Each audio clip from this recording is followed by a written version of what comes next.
Welcome to the Small Business Tax Savings Podcast, your weekly dose of accounting and tax tips specific to small business owners. You will be on your way to growing your business and paying the least amount in taxes as legally possible. Here's your host, Mike Jesowshek, CPA.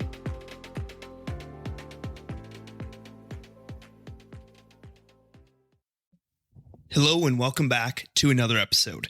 Today's topic is how does depreciation work for real estate? Now we're going to be doing an entire series and many different episodes on real estate and how they relate to taxes and how that works. So if you're interested in learning more about or following up on our other episodes that we're doing, go to taxsavingspodcast.com/real estate. But in this post, we're going to specifically be talking about depreciation and how it has such an important role when it comes to rental properties and their taxes. So one advantage of investing in real estate is that for many of the early on years of that investment, you will often have a positive cash flow, meaning that you're making income, but for tax purposes be showing a loss. And this is due to depreciation. So I would say, who wouldn't want to be bringing in cash, bringing in income, but not having to pay taxes on it because we have this depreciation that is cutting into and creating a loss on it. So that is the beauty about depreciation and why we want to spend an entire episode talking about it.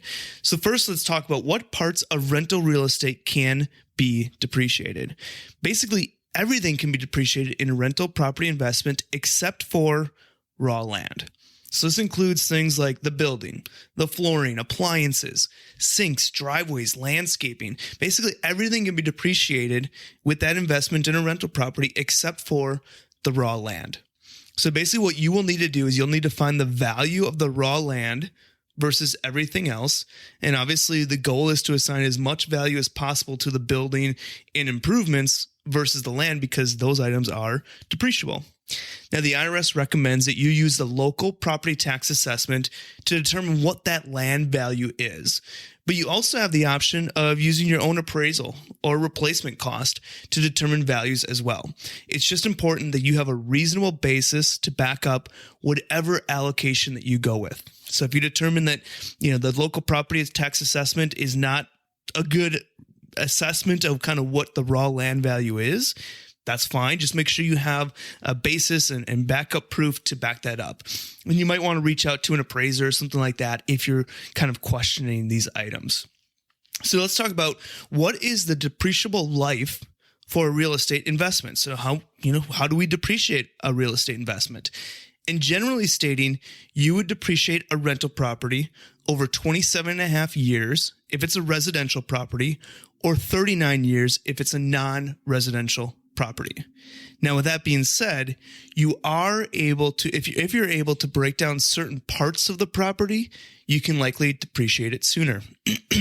As an example, personal property, that can be depreciated over 5 or 7 years. Land improvements can be depreciated over 15 years. In the structure of the building, that's going to again be depreciated over 27 and a half years if it's a residential property or 39 years if it's a non-residential property. So as you can see, if we're able to pull certain costs of the property and put them into land improvements or personal property, that allows us to depreciate the cost quicker, which leads to less taxable income early on in the investment. And so this breakout of costs is something called cost segregation. That's where we look into doing a cost segregation study. So what is a cost segregation study? As we kind of just talked about, when a property is purchased, not only does it include a building structure, but it also includes all of its interior and exterior components. And on average, 20 to 40% of those components fall into tax categories that can be written off much quicker than your typical building structure, which is again that 27 and a half years. So a cost segregation, all it does is simply a cost segregation study dissects the construction costs or a purchase price of the property that would otherwise be depreciated over 27 and a half or 39 years.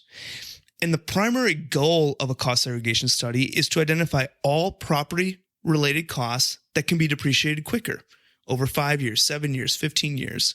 So as an example, certain electrical outlets that are dedicated to equipment such as appliances or computers could be depreciated over 5 years.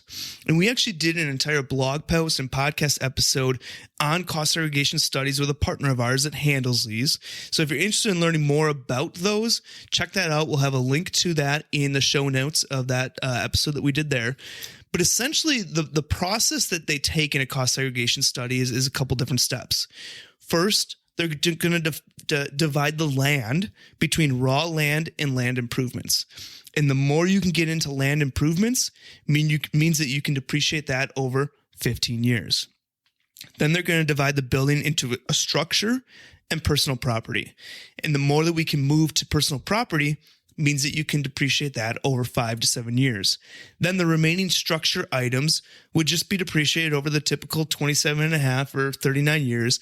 And of course, the raw land would not be able to be depreciated. And so these cost segregation studies can get pretty complex. So we definitely recommend working with a professional on them. And with that being said, traditionally, a cost segregation study is going to be most advantageous in a multifamily or commercial property versus a single family. So check out the episode that we did on that if you're interested in doing a cost seg study to see if it makes sense. If you have a multifamily or say a property over $500,000 or more, cost segregation study is definitely going to make sense in your scenario. But check out our podcast episode on it and reach out to our partner. There's a form that you can fill out in the blog where you can reach out directly to them. We'll introduce you to them to see if a cost seg makes sense in your situation. But again, the purpose of a cost segregation is that instead of depreciating the whole property over 27 and a half or 39 years, we're breaking out various pieces of that property and depreciating some of it quicker versus spreading it out over the full term of 27 and a half or 39 years. So the next thing we want to talk about is this idea of bonus depreciation. And with the Tax Cuts and Jobs Act, bonus depreciation actually allows you to depreciate up to 100% of qualified property in the first year. And so qualified property includes items that have a useful life of 20 years or less. So when we look at this cost segregation study that we were talking about previously, this is a great way to get even more depreciation in year one, utilizing bonus depreciation for those items that we were able to pull away from the structure.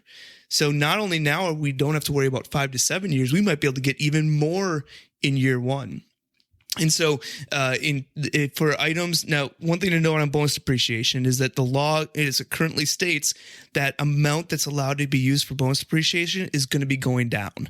So for items placed in service in 2022, there's 100% bonus depreciation. But as we go into 2023, it's 80%. In 2024, it's 60%.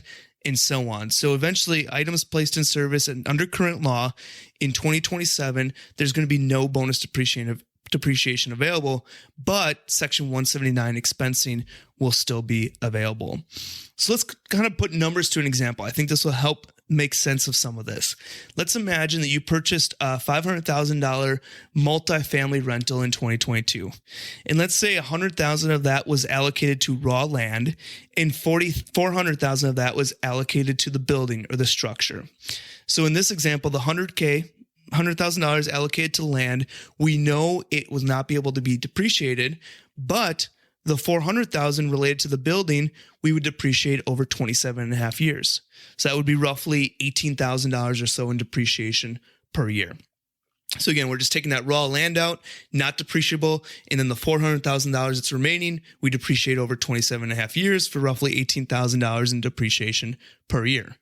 Now, let's assume that you decide to do a cost segregation study, and we were able to pull conservatively 30% of the building costs and move it into 5, 7, or 15-year property. That would be roughly $120,000. And with 100% bonus depreciation available in 2022, we could potentially depreciate the full $120,000 in year one with that remaining $280,000 over 27 and a half years.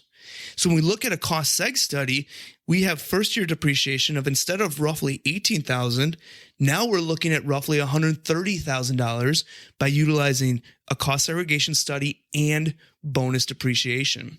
So this is a great way that if you have other rental or passive income, you can create a massive loss to help offset even more other areas or other rental properties that you have. Now, one thing to note is that when and if you decide to sell an asset that has been depreciated, you will need to pay a depreciation recapture tax. This means that although you get a great write-off from the depreciation, you will potentially need to pay it back someday down the road. However, with the time value of money factored in, we would almost always recommend taking advantage of as much depreciation as possible. So hopefully this kind of helps, gives you a good idea. This is one of the main reasons that we push getting into rental properties, is because oftentimes you can have income coming in from those rental properties, but show a loss and not have to pay taxes on it because of this upfront depreciation. And let's say you have a rental property that's fully depreciated. Well, you're going to have to start paying some taxes on that income at that point. But if you get into another rental property that has high upfront depreciation, that can offset income for other properties. So it's a great strategy, a great wealth building item by getting into rental properties. So let's just do a quick recap of depreciation.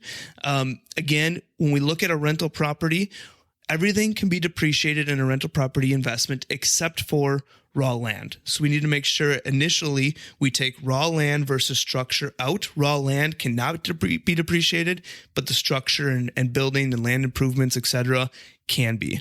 Now, traditionally, we're just going to depreciate everything that can over 27 and a half years, unless we do a cost segregation study.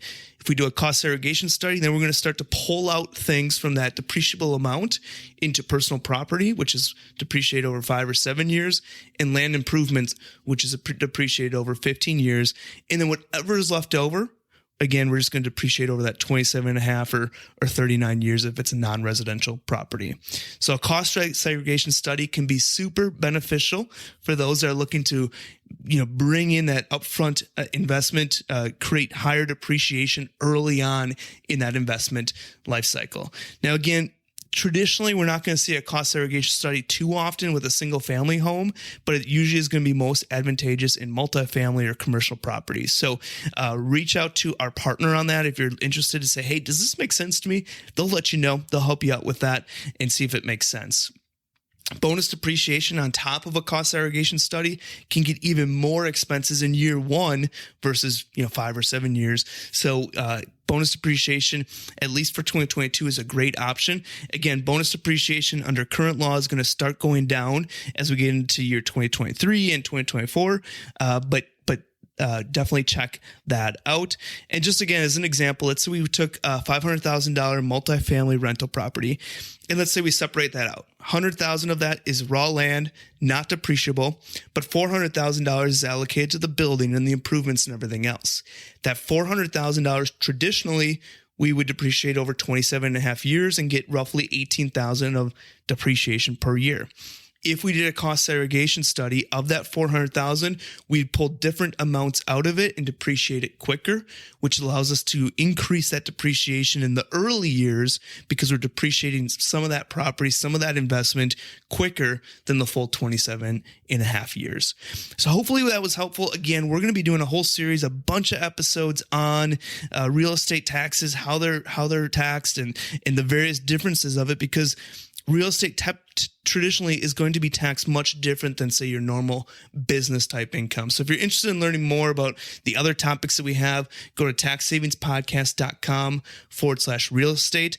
I also want to remind you guys to join our free Facebook group where we have discussions with other rental property owners, other business owners. You can join our free Facebook group by going to Facebook and then just typing in small business tax secrets. There'll be a few questions that you have to answer in there, and then you'll be able to join in on the conversation. So I want to thank you again for listening to another episode, and I cannot wait to just expand on this idea of rental property taxes and how important it can be and how beneficial it can be to be building your wealth using rental properties. Again, you can check out kind of the whole series that we're doing on this by going to taxsavingspodcast.com/real estate. Thanks again for listening to another episode, and I will see you all next week. This has been another episode of the Small Business Tax Savings Podcast. If you enjoy our weekly episodes, please leave a review and share with other business owners. You can find previous episodes and more information at www.taxsavingspodcast.com. Thanks for listening and have a great day.